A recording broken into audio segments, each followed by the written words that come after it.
The wolf, the raccoon, and the parrot's tale. The forest, once harmonious, had become a place of tension. The wolf, a staunch defender of tradition, roamed the woods growling about individual freedom and self-reliance. The raccoon, a passionate advocate of collective action, scurried about, organizing groups of animals to share resources and work together. Their arguments echoed through the trees, dividing the creatures into factions. One day, their quarrel grew louder than ever. "You want to take what I've worked for and hand it out like scraps," snarled the wolf. "And you'd let others starve so you can hoard what you think is yours," snapped the raccoon. Their shouting drew the attention of an old storyteller who lived in a small cabin at the edge of the forest. This human was a quiet observer of the world, and his companion, a wise old parrot, had overheard many stories of division and reconciliation. The parrot flew to a low branch between the wolf and the raccoon, his feathers shimmering in the sunlight.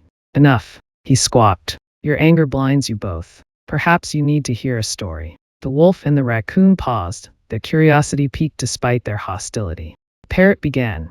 "Once there was a river that ran through a great valley, dividing it into two lands. On one side lived a proud eagle who soared high, valuing freedom and strength. On the other lived a beaver who built dams and shared her work with her kin. Both believed their way was best. The eagle thought the beaver foolish for depending on others, while the beaver saw the eagle as selfish and arrogant. But one summer, the river dried up. Without the water, the eagle couldn't fish, and the beaver couldn't build. They argued over whose fault it was, each blaming the other for the catastrophe. Then, a small frog, tired of the bickering, spoke up.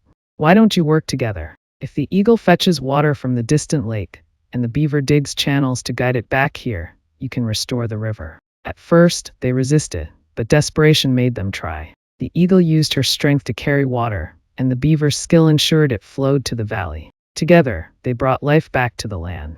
When the river returned, they realized that neither strength nor cooperation alone could have saved them. It was the balance of both. The parrot fixed his gaze on the wolf and the raccoon. "You, too, are like the eagle and the beaver. The wolf's strength and independence are admirable, but without the raccoon's collaboration and care for others, the forest would falter. And raccoon, your vision for unity is noble, but without the wolf's vigilance, your efforts would crumble under chaos." The wolf and the raccoon exchanged glances, their hostility softening.